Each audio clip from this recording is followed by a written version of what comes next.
What's up? What's up? What's up, guys? You already know what it is. It's the pre-snap read, and today is a special day. Today is the 1 year anniversary of the pre-snap read. Man, congratulations to us! But before I introduce my co-host, I want to play something that was on my mind.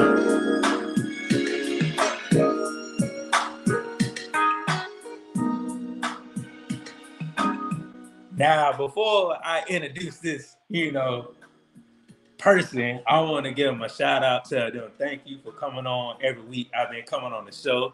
Y'all love this person so much. She is, the lady of the pre-snap read. She be holding it down. She be asking all the questions. She held from the boot. Man, she went to LSU, then she went to FAMU, then she went to North Carolina Central. She just going here and there and there. She about to have 3 degrees on deck. You already know it is. But I want to tell her thank you from the bottom of my heart because she has helped us a lot in this show, man. Welcome, our lovely calls. Everybody love her and nobody hate her. Robin McGee. Hello, Ron. Oh, no, thank you for having this vision. It's been a year. Man, look, time goes by fast when you're having fun. And baby, I've been having a good time.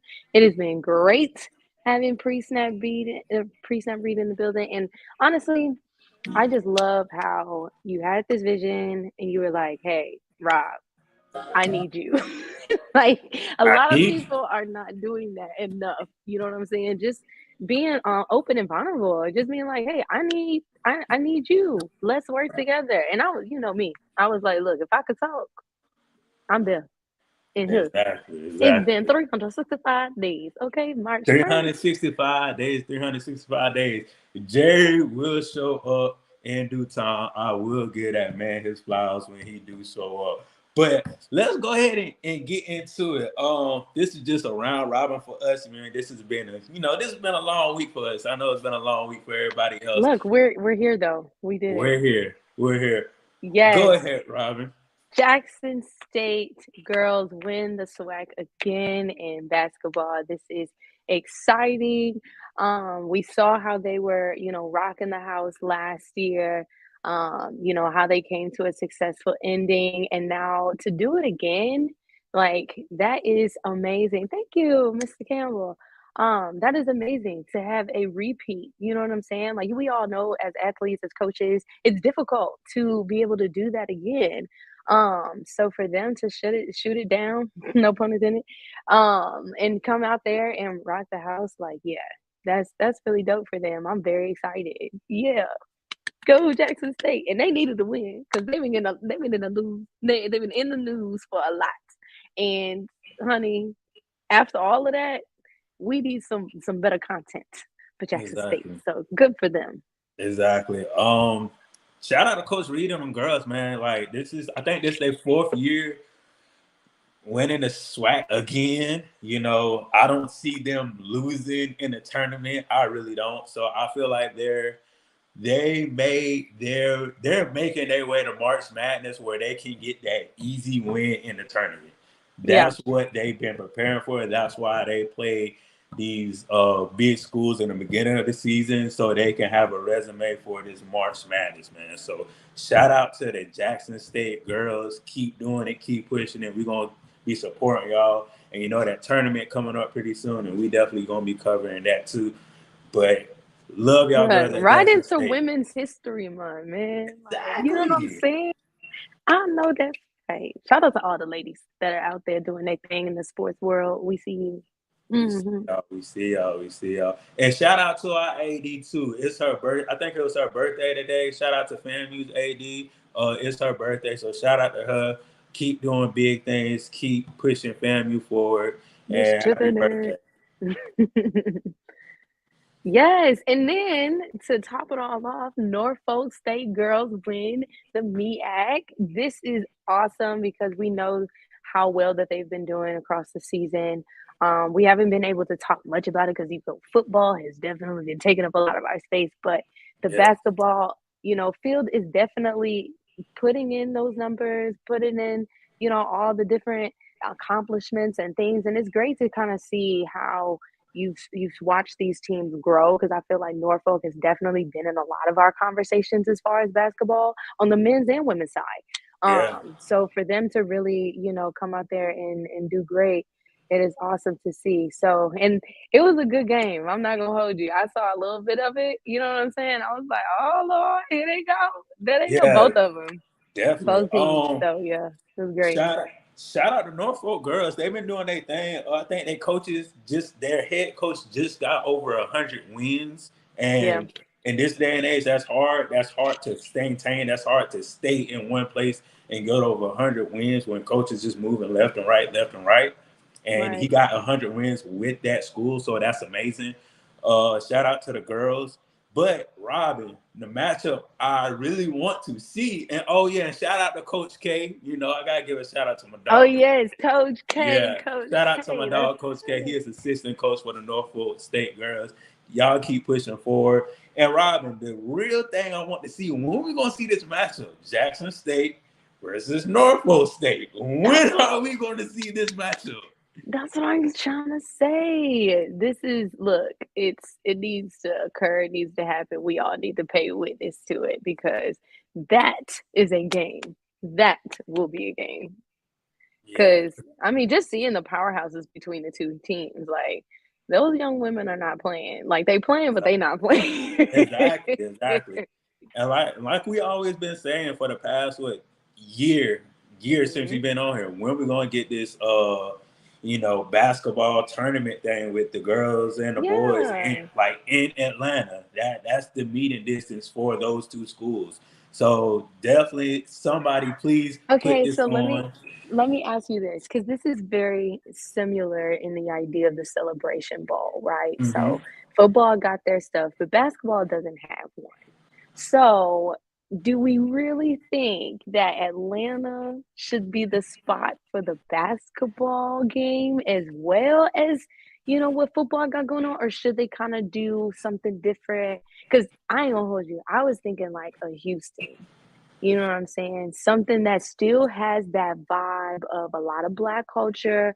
The Hmm. HBCU culture is there because we know even if you attended like a school that's outside of Texas, because I know a lot of FAMU people move their behinds to Houston.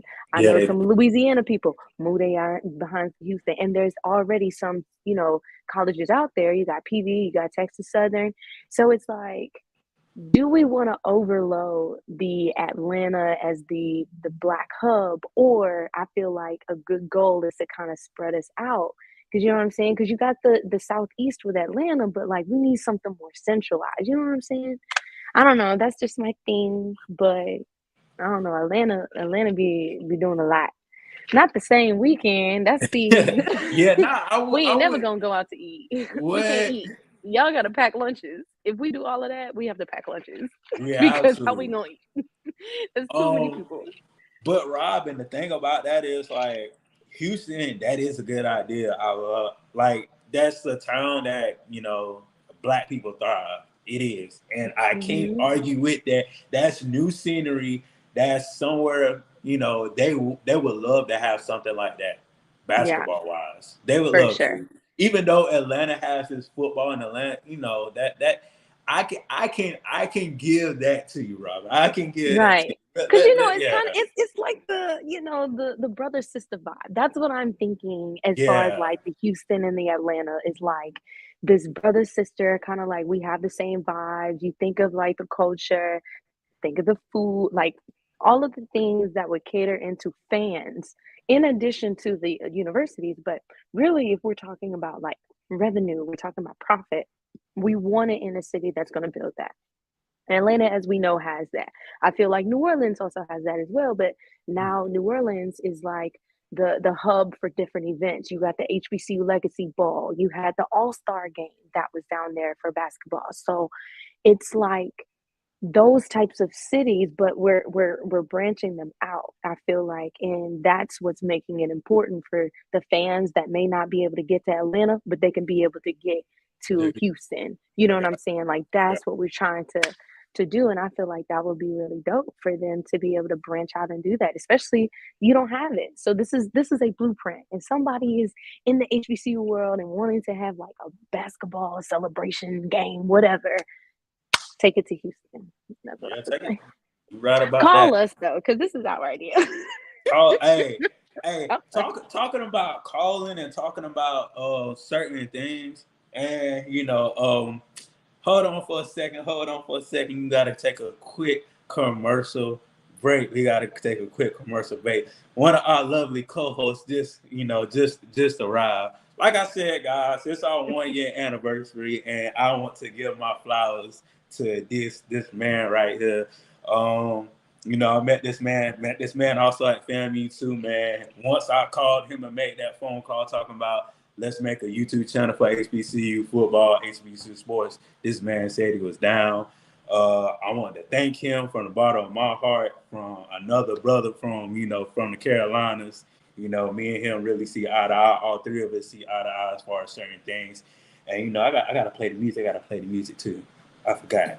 But I want to introduce man. He a Q dog, man. He hailed from North Carolina. He went to Winston-Salem State. Man, he went to FAMU. Man, he doing his thing, man. I want to introduce my boy, also the other co-host for Freestyle Read, Jerry Goodson, man. What's up, man? What's up, man? Jerry. Happy anniversary. Happy anniversary. It's been lovely doing this thing with y'all, man. Every show is a new thing, man. And we're getting better every week at this, man. I love this show. And I love being on the show with y'all too. Definitely. Jerry. But Jerry, we was really about to go into the next topic. This topic, I know this gonna throw y'all for a loop.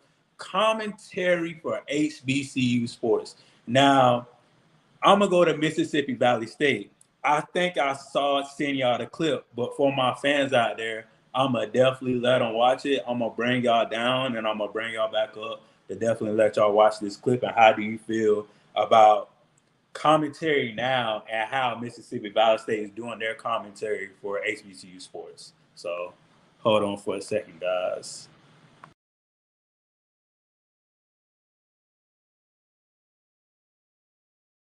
Foul? They ain't gonna call a foul? Oh! They ain't gonna call a foul? Terry Cuddy!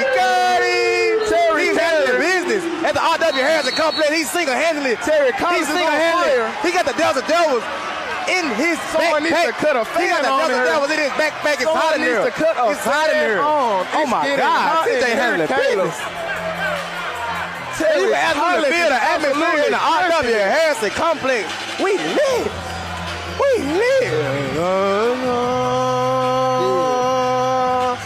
Terry, keep on hitting those threes and they fade. Hey. He just blacked his eye. He just blacked his eye. He just blacked his eye. Hey. He just blacked his eye. What? He just blacked his eye. iPad. He just blacked his eye. What they at? Yeah, we in here. We lit. We in here. We lit. We in here. We lit. Yeah, we in here. We lit. Terry Collins, Terry Curry. Terry Collins, Terry Curry. For three. Terry Collins, man, we taking a big lead here on the Valley Sports Network, the best sports network in the nation. And I want you to feel it. Terry Collins got 26 points in 24 minutes. He got more points than minutes played. He's absolutely killing it. Well, I hope Coach is telling his team to put a hand up on Mr. Curry. Oh my God, there's nothing you can do for Mr. Curry.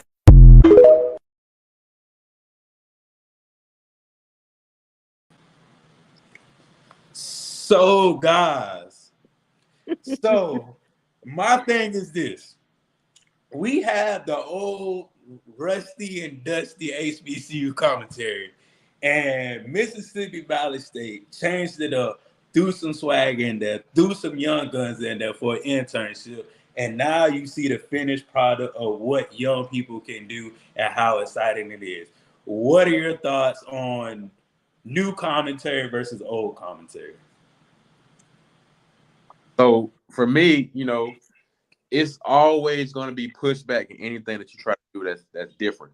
So, when we first started having our own bands sound a little different than what PWIs had. It was a pushback. Like, why are they so loud? Why are so many people on the field? Why are they dancing? It's always going to be a pushback. But for me, you want to also appreciate the change that has come into what now is HBCU bands. And I can see the same thing happening with commentating, because one thing Black folks do, we're going to put our own little spin on everything. So to have a young, energized young man commentate the game, and I love that for him, and I love that for our culture, because it is really, really showing of what our culture is. And to me, the word professionalism is what a lot of people are used to when it comes to commentating the game, or even what we're doing here. But that word professionalism also aligns with a certain culture that's not ours.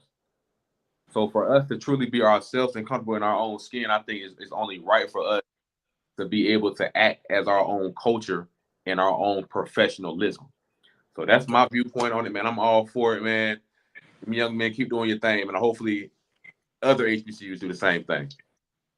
Yeah, I agree with you, Jerry. I feel like the way that we do things are just so unique to us. And while others can, shine down on it or like avoid the change or like kind of like push back on that, I think that we are now in a better community that are accepting those changes. And I feel like it was awesome. I thought it was funny. I thought they were very comedic, entertaining, and that would make me want to listen to the game. That's very important because that's essentially what the commentating is for. Is for those who are not able to, be at the game physically or want to see, what's going on or just to add some livelihood to the game. My only critique in that is sometimes, when we think about commentators, we also think about the clarity of the commentating. Like I want to be able to understand the game in addition to the highlights and the the grandiose, involvement and the entertaining aspects of the game. But I also want to understand the game as well.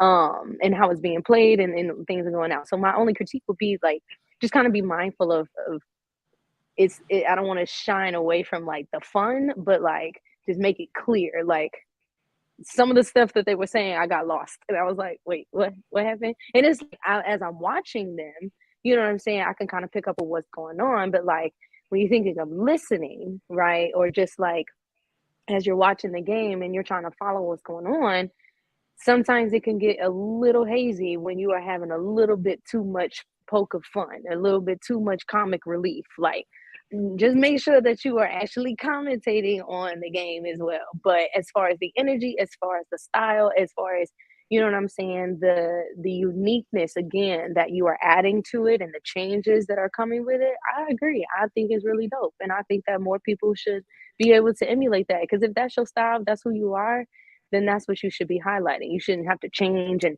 code switch, so to speak, to be able to get this information out there. But make sure you just, I want to be clear. What you talking about, sir? But that's all I would say. Yeah, I think I kind of piggyback off of that too. It was a certain part where they were talking over each other, and that's the only part that I didn't really like. Besides that, I didn't have a problem with everything because I could understand, but I'm not the only listener, so you do want to be able to hear what they're saying. I think we still can be ourselves and be in our culture without necessarily talking over one another. So yeah, I'm sure just like this show, they're gonna get better over time. So Definitely. that's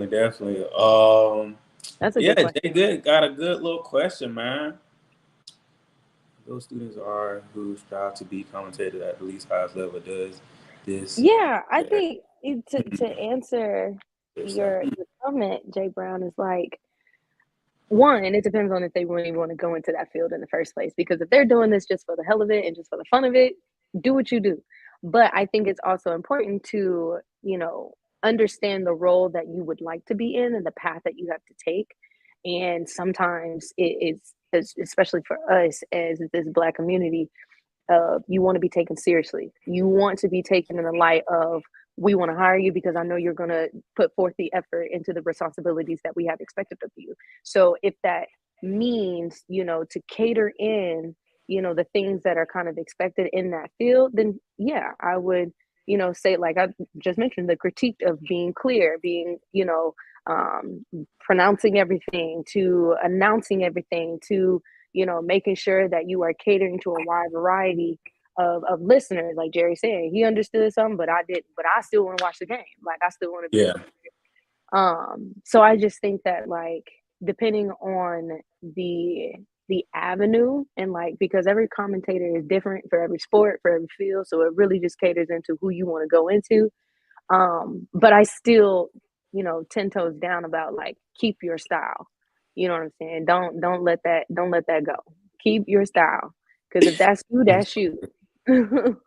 I'm sorry, Robert. I just had a thought in my head when you said 10 toes down. who the first person? Who the first person you thought of when you said do 10 that. toes? We said we weren't doing that tonight. And why are you doing that, Jerry Goodson? The first person I thought of when you said 10 toes down. Lord, a child, stop. Hey, y'all out there know who I'm talking However about. many toes you have, put them down. That's the point. If it's here, it's here. God, that's funny. Yeah. But my take on it, there's two different avenues. You got ESPN and you have TNT. I feel like these kids are more of a TNT style than an ESPN, because TNT, they got their own swag, they have their own delivery. They can be themselves. ESPN is more like, hey, we want you to do it this way, that way, kind of be professional. But at the end of the day, I love it. It's something new, it's something fresh, it's something exciting. Like you said, Robin, they kind of got jumbled up there, but at the end of the day, it's exciting and it's fun to listen to. Like, Yes. I don't have to watch the game to listen to them. I can actually listen to them and, okay, cool. Okay, it sounds turned. Okay, I Right. can walk around the house and really know what's going on and not get bored with the commentary. Right. Because that's how HBCU commentary has been in recent years. Boring, Yeah. stale, and sound like Charlie Brown teacher. Womp, womp, womp, womp, womp, womp, womp, womp, womp, womp.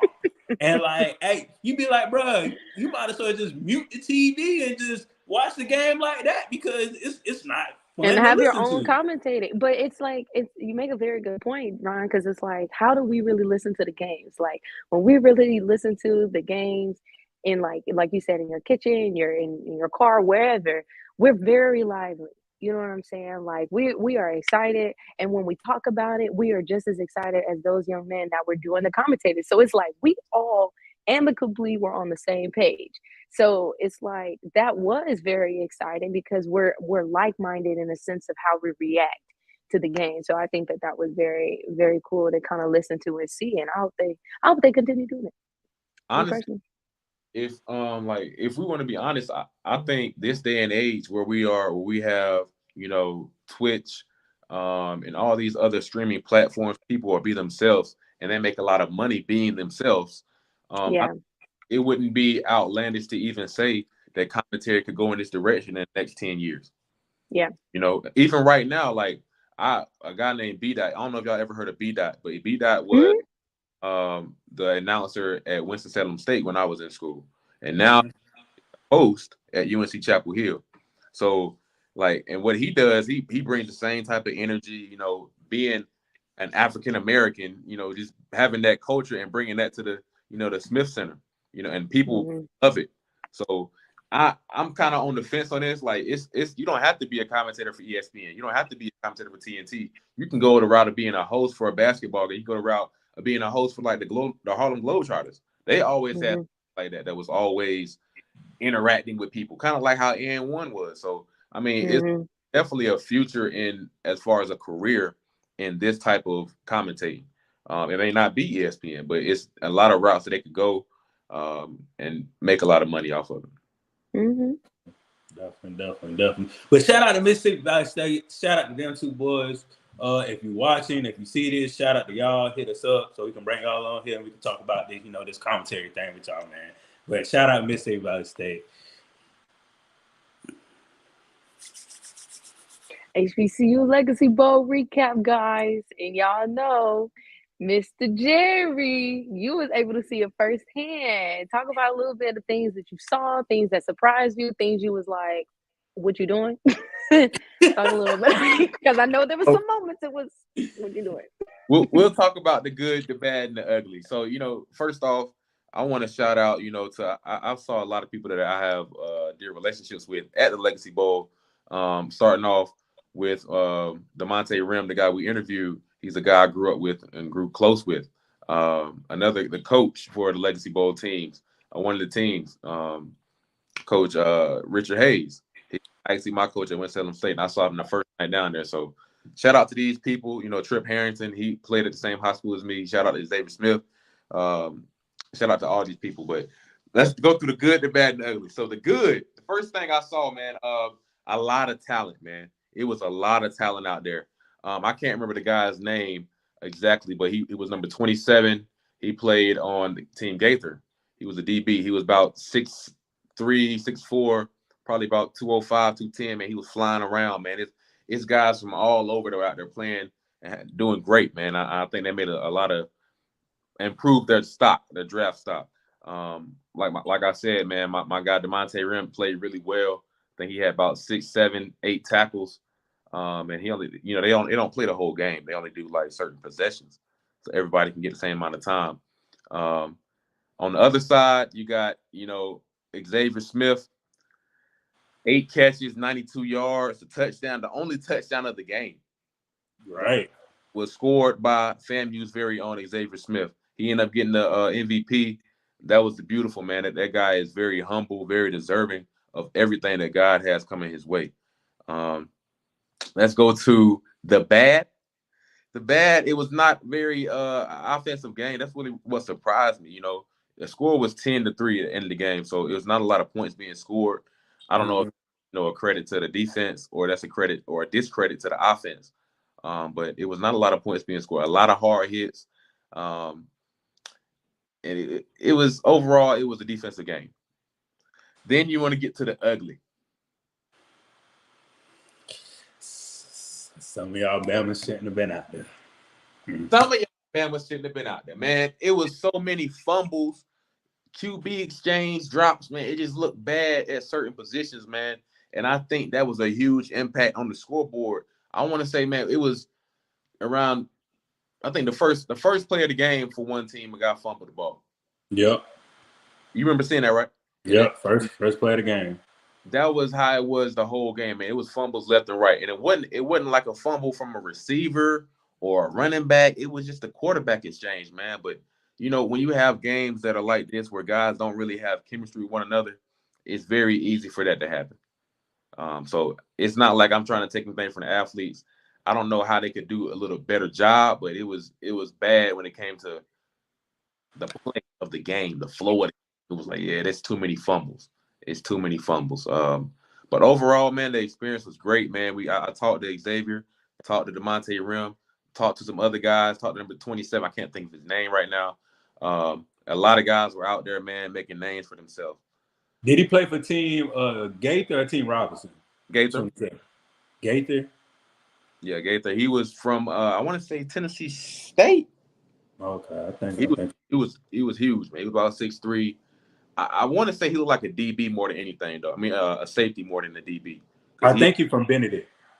Oh, you're right. Yeah, he from Benedict. Yeah, 27. He from Benedict. He played safety. Yeah, because he was. I was talking to him, man. Y'all had a receiver that was out there too. So he was out there knocking heads off.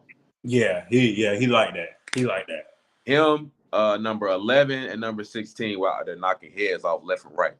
Yeah. So they were doing their thing, man. But it was overall a good experience.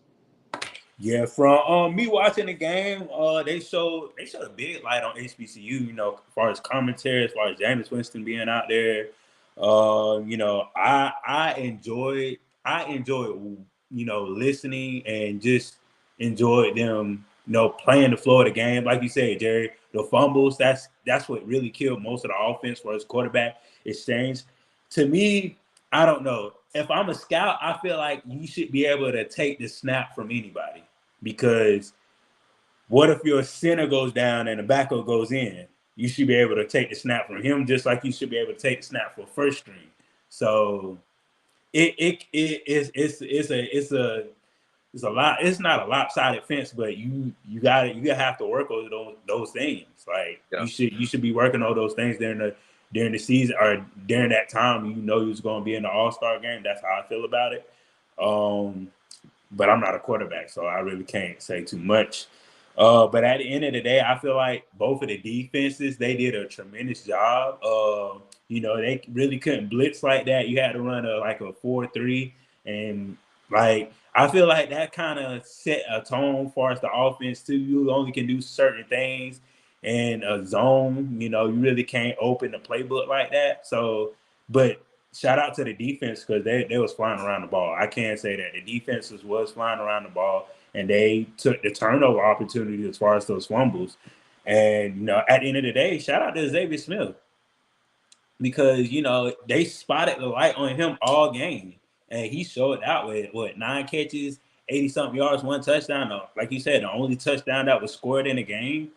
And, he definitely proved his stock, it's rising. That's what you do when you're trying to go to the NFL. You raise your stock every time you get on TV. You raise your stock every time a scout says something about you. You keep raising that stock where they can't say, oh, he didn't do this. Oh, he didn't do that. Oh, all this. You got to keep raising your stock. And that's what a lot of those players did out there. They kept raising their stock. And, some players, their stock went low. But that's just the nature of the game, and that's how it's played. Yeah, I mean, and for all that Xavier did, man, I feel like his name's going to be called on TV. Like he's not going to be a guy that gets, a free agent signing or later rounds. I think he's a guy that you can watch on day one. You'll hear his name called, and I wouldn't be surprised. Yeah, definitely. The crazy thing about it is, man, what I've been telling people is Xavier been doing this since he had Ryan Stanley as his quarterback. So he been doing this since 2000 and what 29. Well, when he came in 19, but he been doing this since 2020. That's when he really had his breakout year with Ryan Stanley. He's been doing this. He's been that electrifying receiver. Yeah, he went to HBCU, but still at the end of the day, if you measure everything up for those Division I athletes to him, it's damn near the same.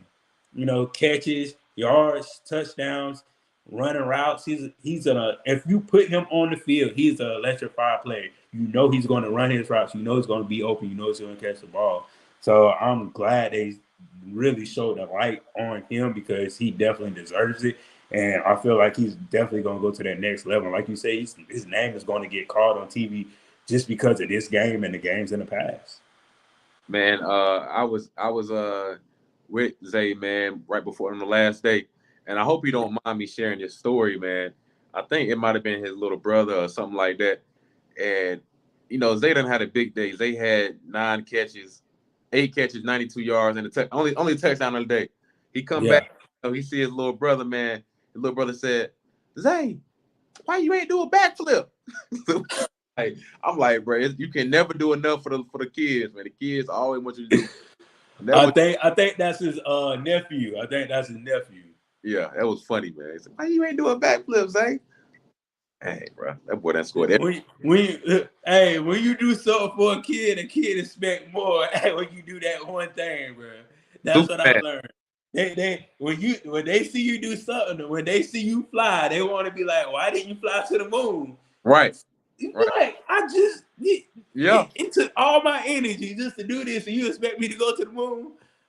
So what I'll say, his nephew probably used to him getting 9 catches, 82, 92 yards against SWAT. Oh, I done came to New Orleans, bro, you gotta do a backflip for me, dog. This ain't gonna cut it. Shaking my head, man. That's hilarious. But shout out to everybody that played in the Legacy Bowl, man. This is second year. I think the second year was bigger and better. And hopefully it just keeps going up and up and up and up in the years coming, man. Definitely. Last but not least, Jerry, this is our fun little game we've been doing for 3 straight weeks in a row, man. These schedule reviews, man.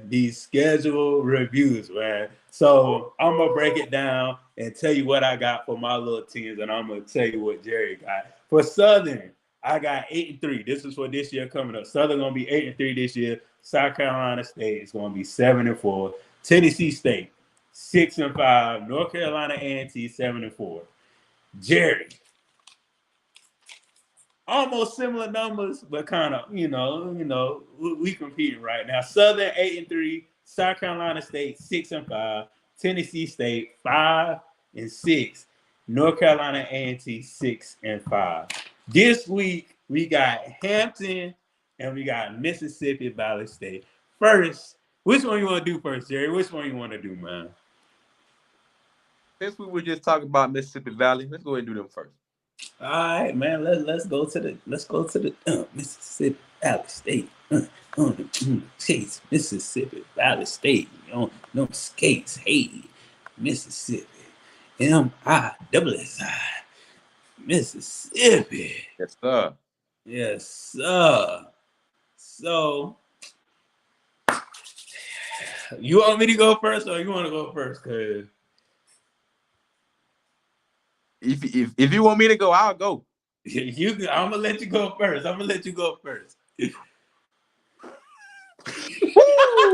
Boy, I hope they ain't watching this show. But Jerry, I can't say this. I know one game. I know one game they're gonna win, Jerry. I know one game they definitely gonna win. I think we're on the same page on that too. Okay, as long as you're on the same page of that one game, okay, I know they can win one game. At the bottom of my heart, I know they can win one game for me. And if that game happened to be in October? And that game is in the first week of November. Ooh. The first week of November. Oh, I didn't see it. You had to scroll down for me, dog. My bad, dog. My bad. The game is gonna be in the first week of November. Oh yeah. Okay, well, all right. Well, we can do that. They got all right. I'm gonna let you go first and go down and see what we got, man. See what we got. So, number one, September 2nd, I got a loss. Oh yeah, that's a definite loss. Got a loss. Yeah. September 16th. That's Delta State. I got a loss. They lost to them last year. They lost to Delta State last year. Yep. I'm not gonna lie though, Mississippi Valley got better last year. Like they got a lot better over the season. They did. They were a team that progressed over the season very well. I can't say that about Mississippi Valley State. They just they'll be in the fight in like a boxing match, but you can tell they just got too tired and they just got knocked out like 3 times. Mississippi Valley State is like Rocky. I can tell that's the team. Like if you give them a chance to win the game, they will mess around and win the game. Right. So don't sleep. We ain't sleeping on them. We know what they can do. We saw them, but at the end of the day, we just got to put these things out, man. We got to put them out. Yeah. I mean, honestly, man, it like their coach left. Yeah. So that always puts teams in a sticky situation. That's why I had to kind of rethink about North Carolina A&T.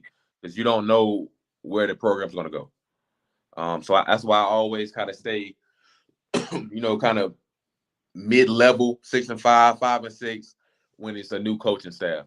But when it's coming from a team like Mississippi Valley, dog, they didn't really have a good year last year. Historically, they haven't really been that good. Mm-hmm. So I don't see them doing better than last year. What their record last year was what? I think they won 2? Was it 2? They won 2 games. Yeah.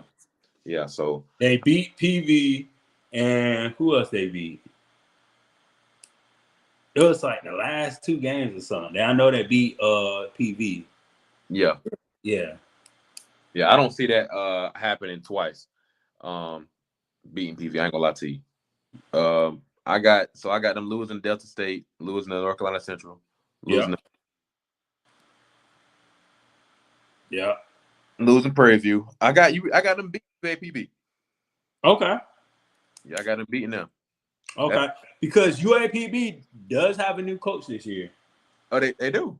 Yeah, they do. Remember, yeah, they do have a new coach this year. I'm not too big on that program right now. As far that football team right now. Yeah, one day we have to talk about it because like they have everything. Just to be honest with you, UAPB is a team that has like the essentials that they need. Yeah. They have the stadium, they have all that stuff. It's just they can't get talent down there, and that's one of their things. I know there was SWAC champions once upon a time, not too long. Well, I ain't gonna say not too long ago. It was a little minute ago, but they just have to get that talent down there. Yeah. I mean, it's if you look at it, man, geographically, Arkansas is a tough place to recruit. Yeah, Mississippi is a tough place to recruit. yeah, Jackson is a tough place to recruit. definitely. If you ain't got Deion Sanders. So, I mean, I'm not gonna say Jackson State right now because we're not talking about them, but UAPB, Mississippi Valley, it's gonna be a struggle because of where you're located. That's simple as that. Definitely. So I do have to be in UAPV, losing to Jackson State, Mm-hmm. beating Bethune-Cookman.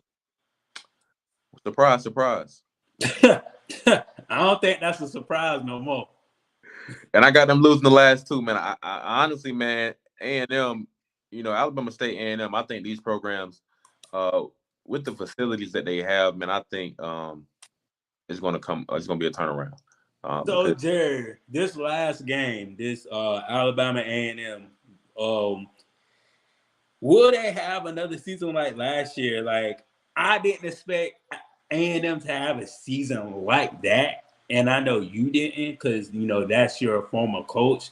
But, like, to me, I don't feel real comfortable Alabama A&M in this last game. Yeah, I do. And the reason I say that, I don't know, like, I know Coach Maynard, and I know him, like, as far as what he did at Winston-Salem State. I know what he did at other universities, and I just can't see him going out bad like that back to back. Gotcha.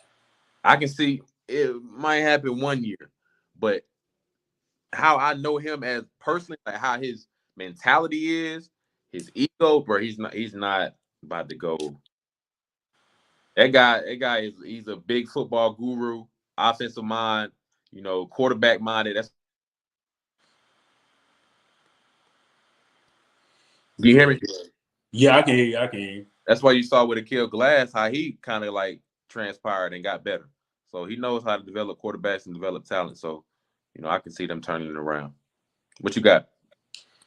Well, I'm gonna start up top. Okay, the first three games, yeah, they just getting straight L's. Nah, I ain't gonna lie. Well, 1, 2, 3, 4, they getting straight L's. Yeah, they just getting straight L's because by that third and fourth game, that's when teams start getting, round up and start getting in their bag. So yeah, them 4 games gonna be tough. Then you got Prairie View A&M. I don't know. Prairie View is a wishy-washy team. I feel like Prairie View going to win the game, but they're going to win the game in a nail biter. I feel like that's going to be a nail biter game. Mm-hmm. Because a lot of their returning players are coming back. Yep. UAPB, I feel like just like you, they're going to win that game.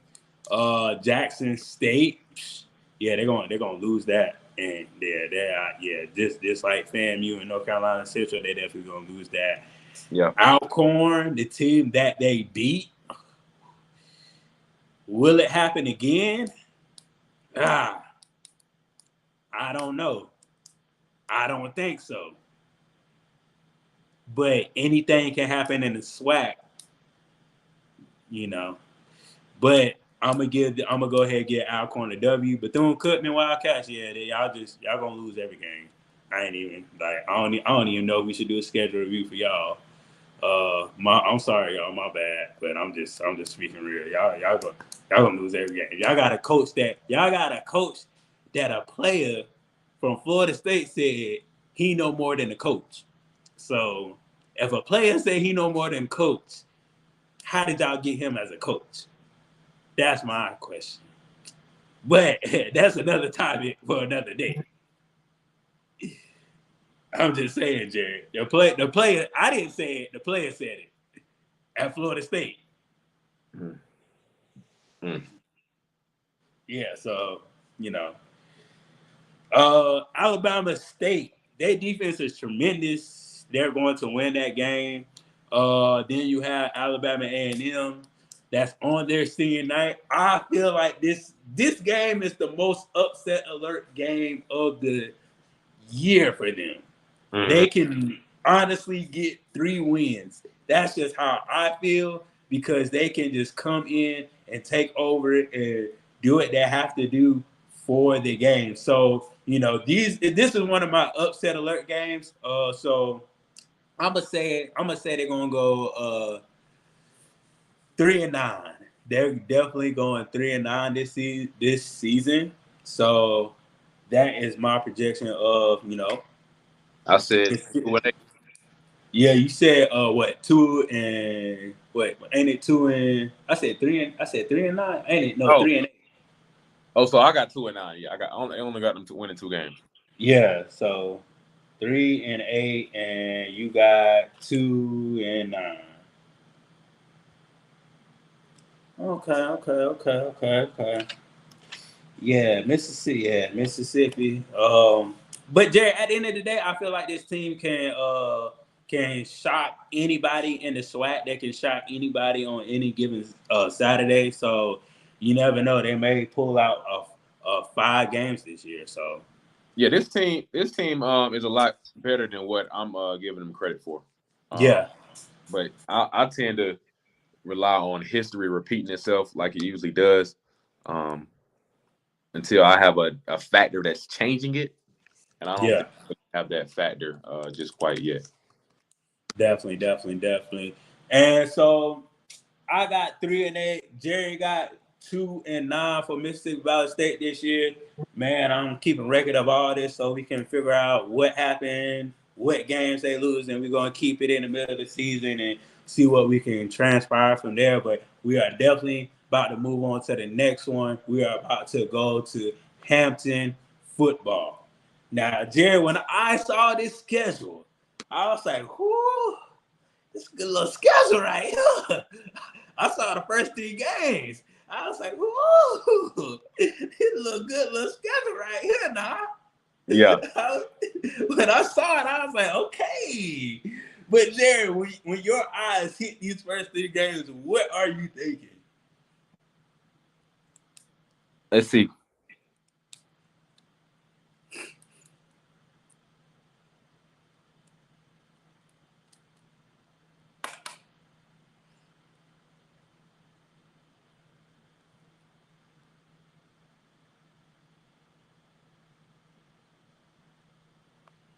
Shoot, Jerry got cut off. He about to pop back up, man. But these first 3 games, man, are something crazy for real. These first 3 games are something crazy. Like when I saw it, I was like, Hampton is really trying to pull in the culture. They're trying to pull HBCUs back. They're trying to schedule some HBCU games, and I love that about them because a lot of teams, when they move outside the conference, they really don't play the HBCUs like that, or they don't play them enough. And right now on their schedule, they have 4 HBCU teams, and I can say that's a testament to Hampton because they really tried to put those games in there for them. But like I was saying, Jerry, these first 3 games popped out to me. What do you think about these first 3 games? I'm proud, man, that they're getting back into the HBCU realm.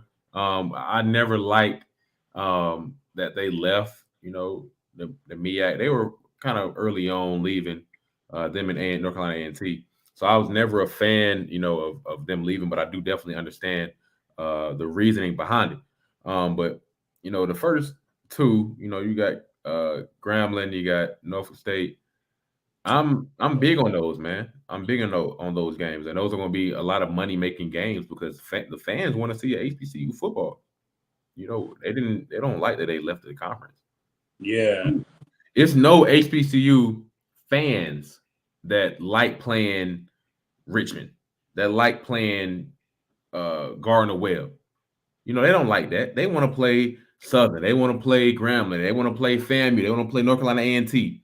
So, I mean, this schedule is it's a great schedule, man. I like that they got, you know, these HBCUs to start it off. But yeah, so I think if we're gonna go over, you ready to go over them, or you want to give your little? We can go over them. We can go over them. Oh snap! Right. Let me get off of this. There we go. Yeah, we can go over them. I'll talk in the middle here and there. Okay. All right. So first we got Grambling. I think they're gonna lose to Grambling, dog. I think they're gonna lose to Grambling. So this is what you're saying. You saying Hugh Jackson has figured out what he has been trying to figure out, and he's definitely going to get the ball rolling this year on the first game out versus Hampton. I'm not going to say he has figured it out, but I'm going to say he has improved from his previous years. Gotcha. Yeah, so I got them beating Grambling. But what's crazy, I got them losing Norfolk State. Bruh. So I ain't gonna lie, Norfolk State is a good team. Like they I feel what you're saying about that because they're more established than Grambling right now. So I feel you. I think I might have said it backwards. I think I said, yeah, I think I got them losing to Grambling. I'm sorry. I got them losing to Grambling. Losing to Grambling. Yeah, losing to Norfolk State too. So they lose in the first two games out the water.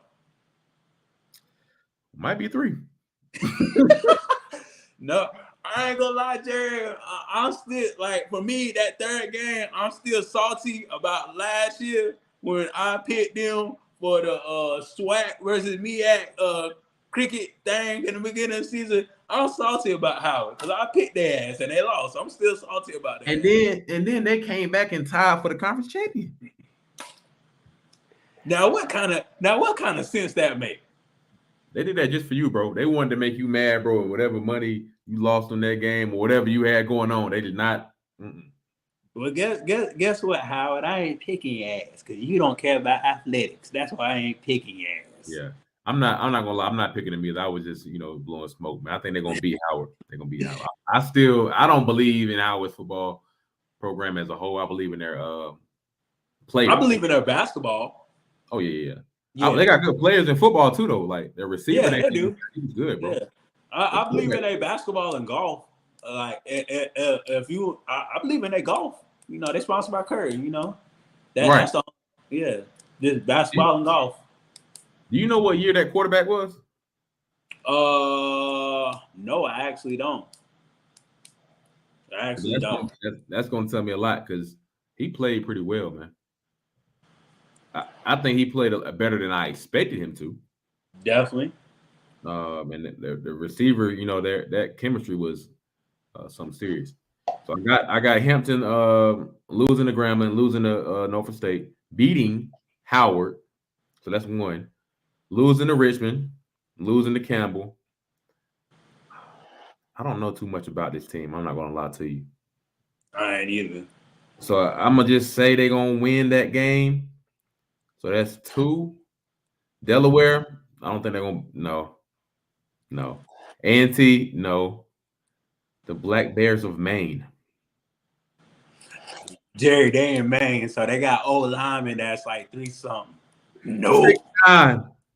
No. 3 something 6'5". No. They old lines they gotta be like that. They yeah. gotta be right. They do be having big, okay. Yeah, so and that's really where HBCU football struggles, if you want to be honest with.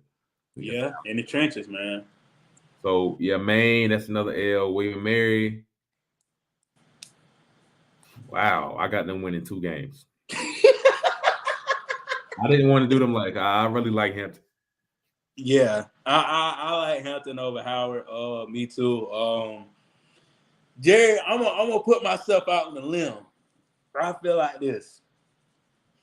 Grambling, they're going to lose against Grambling.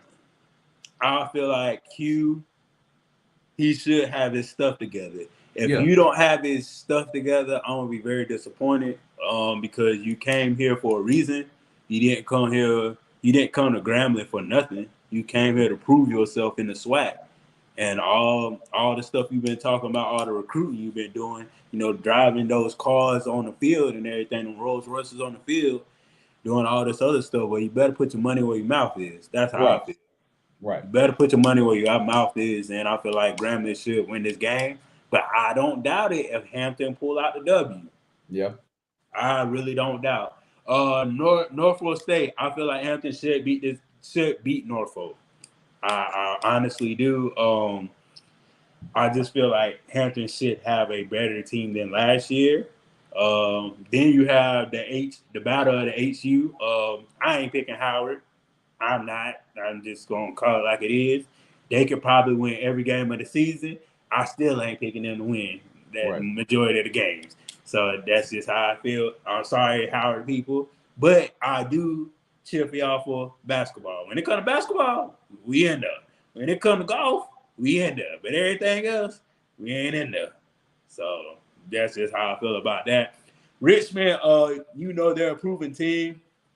Unless we see something tremendous with Hampton, I don't see them beating Richmond. I don't see them beating Campbell. I don't see them beating the Hawks. I don't see them really like Delaware is iffy. Like that's a 50-50 game. I may give them that. This is the third game that would win. North Carolina A&T, they're definitely gonna I feel like they're gonna lose that game. And these next 3 games right here, that Maine, that's dead. William and Mary. William and Mary is a team that does put up points in certain games. So William Mary gonna definitely win that game. Then you have a game in Elon. They're gonna lose that one. So I see them winning 3 games, Jerry. You got 3? Yeah, I see them winning 3. I gave them 2, and I really gave them the Monmouth Hawks. That team is not bad. That's a 500 team. I guess game, and that's really a reach. I think they got 2 games, and they're lucky to get that. Because they got it. I mean, their schedule is really not bad. A lot of these teams are good. Yeah, they're 500 teams or above. So I mean, Norfolk State. I think that's probably the easiest. Might be the easiest game for them to win. Yeah, being honest with you. Yeah. So, well, you got 2 and 9. Yep. Yes, sir. 2. But you say you got 1 or 3? You said 3. Yeah, I got 3 and 8. You would. I think I'm being too nice. That's what I'm thinking. I'm being too nice with this. No, boys. I think they only won 1 game last year. Let me see. Let me go to. Let me go to the 2000. Let it load up. Actually, they won 4 games. Hampton won 4 games last year? So. I'm thinking because they played Tuskegee. So they beat Howard. They played Tuskegee. They beat Norfolk, and they beat all. See, and this is my thing, Jerry. Albany was a good team, and they beat them in overtime. That's why I say, what game was it? That William and Mary game is kind of like a. It's kind of like a. Yeah. Them boys only won 1 conference. Oh, so I understand what they're trying to get more wins outside the conference. Like that's why a lot of these you see a lot of Division II programs on this schedule. You see it's a lot of fluffing up, to try to get a better record than what they would have gotten if they played bigger universities. Yeah. You know, that's why they're trying to play, you know, Norfolk State, Grambling. They don't have any HBCU besides North Carolina A&T that has been historically a good HBCU like program as far as winning a lot of games. Yeah, but they remember they're switching. They're going to their conference this year. They're switching their conference. Yeah, I know, but that's what I'm saying. If you're gonna play HBCU schools, like I think they're trying to fluff it up because they're playing schools that haven't really been good. Yeah, so why not? If you're gonna play HBCUs, play the FAMU's, play the Jackson State, play the North Carolina Central, play the North Carolina A&T, because play Tennessee State. They're not gonna beat with them. They're not gonna compete with them teams, dog. So you know, Yeah. Grambling, they're not gonna beat Grambling, dog. Yeah, I don't think they're gonna beat Grambling either. And I got them beating Norfolk State, and I think that's a reach. Well, I don't think it's a reach. They're. I mean, they can improve. We're not saying they can't, but we just don't physically see it. But I can see them winning at least 3 games. 4 games, it's like, okay, something got to happen, like in overtime again, and 5 is a stretch. Yeah, I think I might be going a little too low with 2. I think, like, really realistically, 3 to 4 is really the area. So you're going to switch it from, what, 3 and 8? I don't know if I want to. I don't know, man. Like, all right. So if I'm gonna give them 3 wins, it's gonna have to be Norfolk State. Scroll up for me. It's gonna have to be Norfolk State. That's the first one. Norfolk State. What down?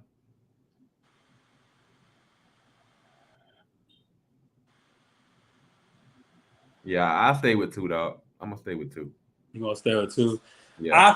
I feel like they can beat. I don't know that William and Mary, man. That William and Me Mary. too. Me too.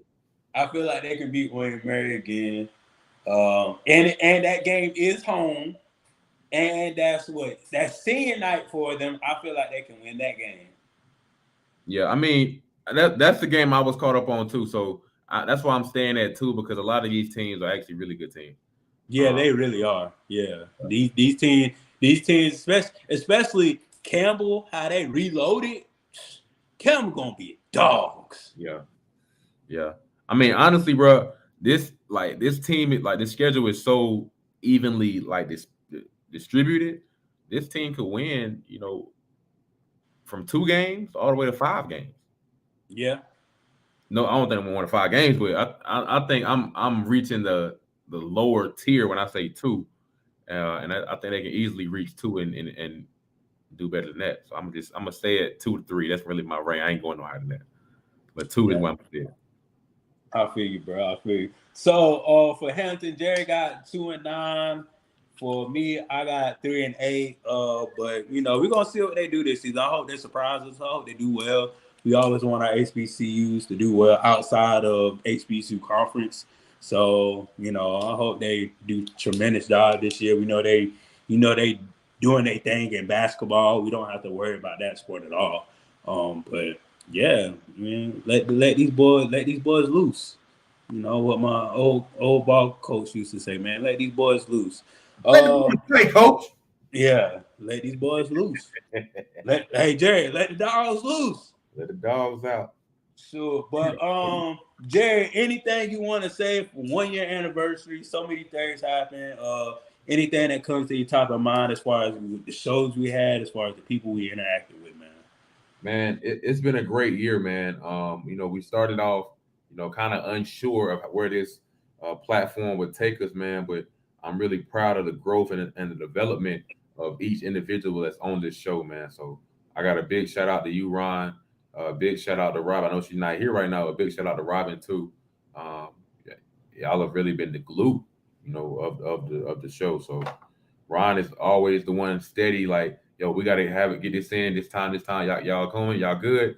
We on, like, so he's the motivator. Like, we got to get this done, and I appreciate that, dog, because it's a great platform. As you can see, we had coaches on the show. We had players that are about to get drafted on the show. So, man, you're taking things in the right direction. You have, you know, plenty of guests plenty of network to help yourself grow in this field, man. So I'm proud of you, dog.